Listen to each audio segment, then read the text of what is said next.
Hello, in this video I want to explain to you how to mine down in the Dwarf Fortress.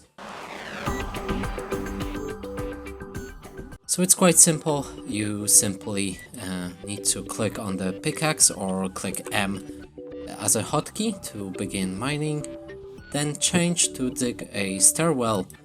Here click on any tile or surface you want to mine in, scroll down to go up or down, then click again on any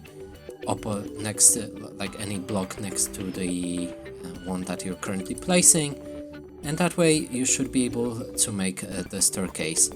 And that's it for this video. Hope you like it. Please consider subscribing to our channel, leave a like and a comment below.